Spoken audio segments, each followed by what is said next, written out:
My crappy brother-in-law flipped at my wife and told her to get over her best friend's death because he was honest. Now he is being shunned by the whole family. I am married to the love of my life, Kay. We met when we were 17. She was out and proud whilst I was still in the closet, so we didn't start dating until I came out at 21. We got married in 2019 and have an adopted 4-year-old son, Jack. This comes in relevant in a minute. My sister Sarah has a long-term boyfriend, Steve, who the family cannot stand. They've been together for 8 years and the whole family has hated him from the first time we met him. He is rude, obnoxious, arrogant, and all in all a crappy human being. He's also someone who likes to claim that he is just honest, but if someone is honest back to him he flips out and sulks like a toddler. In fact, my toddler is better behaved than him. He isn't abusive to Sarah and doesn't direct these comments towards her, it's just the rest of us. He's actually a good partner to her and treats her well, which is his one redeeming quality. My dad and Kay hate him the most and will do anything to avoid him at family gatherings. Kay usually just ignores him and brushes off anything he says to her as she doesn't like conflict. However, there have been a few occasions that she has said something back, but it's usually said in a joking manner which amuses my dad to no end. My mom is a peacekeeper and will do anything to avoid drama, so she just changes the topic whenever he starts, but she and my grandparents all hate him just as much as the rest of us. Sarah is the only one who doesn't hate him.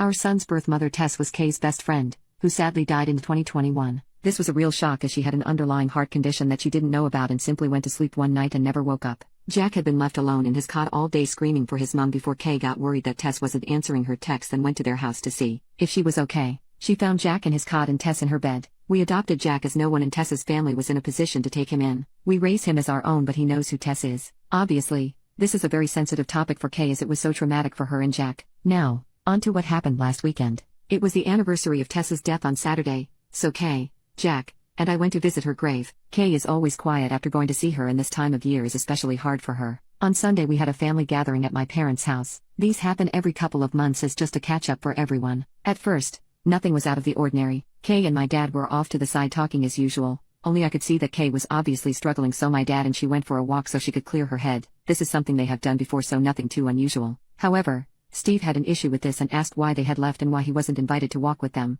I explained that Tess and Kay just needed a minute. This wasn't good enough for Steve though, and he said she should have gotten over it by now. At this, my granddad, who is naturally a very quiet guy, said that his best friend had died over 20 years ago and he still had days where he missed him so much it hurt. You don't just get over something like that. Steve shut at that. Kay and my dad got back and she was in a much better mood. We all sat down at the table for our late lunch and started chatting. Everything was fine at first until Steve started trying to butt into Kay's conversation with my granddad. When it was obvious that they weren't going to include him, he very loudly stated, "This is bullshit. She's getting all the attention of everyone because her friend died 3 fucking years ago. Get over it for fuck's sake, we're all sick of hearing about it." The whole table went silent and I took one look at Kay and knew she was about to go off on Steve. Only it didn't happen the way I thought. Rather than exploding at him, she looked at him very calmly and said that she and Granddad weren't talking about Tess. They were making plans to take him to the Christmas markets, but if you want to be a dick then no problem. She then went on to say to him that everyone in the family hates him because he's a toxic, narcissistic fuckwad. Whenever he can't come to a family gathering the whole family is much happier. That there is a reason he has no friends and that his own family can't stand to be around him. That reason is that he's rotten from the inside out and that Tess may have only been on this planet for 32 years, but she made a bigger impact on people than he would if he lived until he was 150. That her funeral was rammed with people because she was so loved, whereas he'd be lucky if anyone other than Sarah was at his. After that,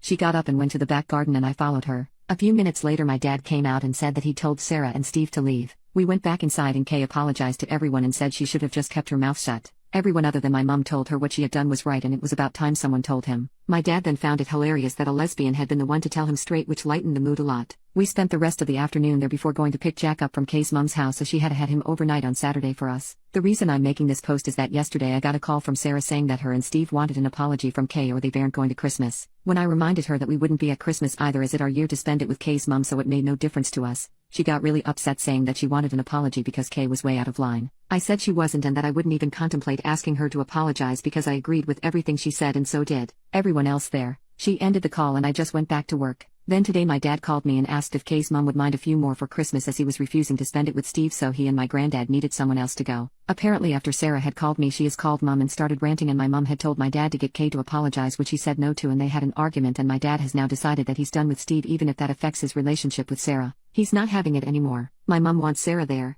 and she won't go without Steve, so my dad is going somewhere else and my granddad agreed with him. I text Kay's mom and she said they were welcome, so now my mom is furious and saying that my dad and Kay are ripping the family apart. So basically this has turned into a poop show. Kay has said she will apologize if I want her to, just to keep the peace, but I've told her no way. Everything she said was true. I just don't know where to go from here, and the people in my life all hate Steve that much that Kay could have physically attacked him and they would all still think she is in the right. Update: 8 days later.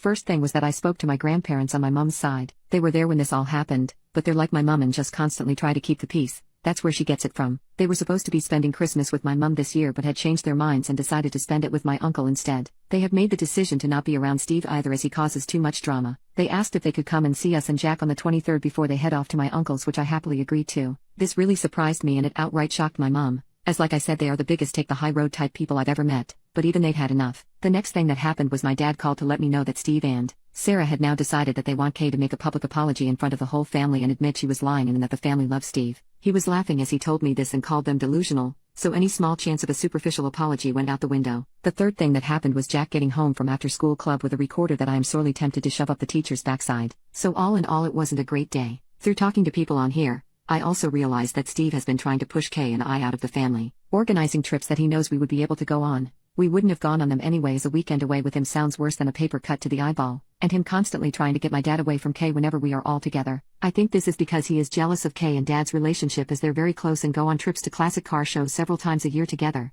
usually with my granddad as well. Anyway, things went quiet for a few days until the weekend. Our town has a big Christmas fair that runs from November through December and we always go to it with Mum, Dad, Granddad, Kay's mum. We decided to cheer my mum up a bit to go on Sunday and then out for dinner afterward. My mum was told that if Sarah or Steve showed up then we would all leave and she promised they wouldn't be there. Things were a bit awkward at first but settled after a while. At one point Jack got my mum and dad to take him on the giant snow slide and as my mum walked back over to us she had tears in her eyes. I pulled her to one side to see what was going on and she said that whilst waiting in line, Jack had said he was happy Uncle Steve wasn't here. When my mum asked why, he said that Uncle Steve was a bad man. My mum tried to say that he wasn't, but in typical stubborn 4-year-old fashion, he had argued and said he learned in school that people who say mean things all the time are bad people and Uncle Steve said mean things all the time so he was a bad man and that he didn't like him. There had been a case of bullying in his class a few weeks ago and the teacher had done a lesson on how wrong bullying is, so I think that's where this came from. This finally broke through to my mum. If even a 4-year-old can see what a horrible prick the man is then she had to as well. She said that she felt stuck because she hated Steve and agreed with everything that Kay has said but she loves Sarah and doesn't want to isolate her. I told her I would always be there for her, but I wasn't putting myself, Jack or Kay,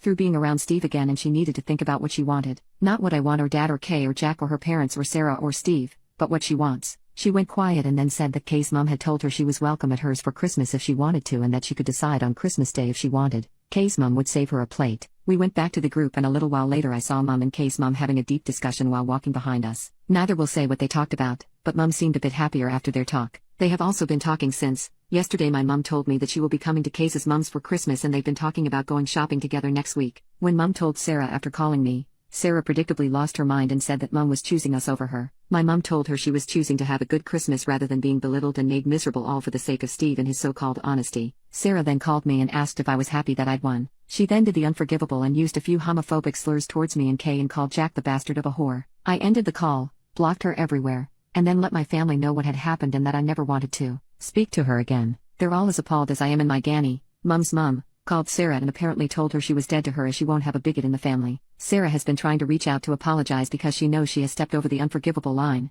but I've just kept blocking the fake accounts that she's making on IG. Steve tried reaching out to my dad after this and when he eventually answered Steve tried to say that Sarah was just angry and didn't mean it. According to Mum, Dad ended up giving him a verbal lashing and told him that he was the worst thing that had ever happened to Sarah and our family. My dad has told Sarah he is disgusted with her but will be there for her if she leaves Steve. Until then, good luck. Mum has gone low contact as well, but wants to keep the door open so that Sarah isn't completely isolated. I had a few people saying that Steve may be abusive towards Sarah, but I really don't think he is. He usually acts like a dick when the attention isn't on him. He knows that when he says dickish things then all the attention is on him and he revels in it. After Sarah's outburst, I just think that they're both toxic and feed off each other's toxicity. She lets him get away with the things he says because she gets pleasure out of watching us all bite our tongues and keep quiet. So, Mum's angry, Dad's angry, our 3 grandparents are angry, extended family is angry and Kay is being my rock, but I can tell she's really angry about what she said towards Jack. I'm just sad and done with it all. At least now I know what she really thinks about Jack, Kay, and myself, so there's that. Not the perfect update, but we move on. It will be nice this Christmas to have both sides of the family together for the first time and not have to worry about Steve being a PP,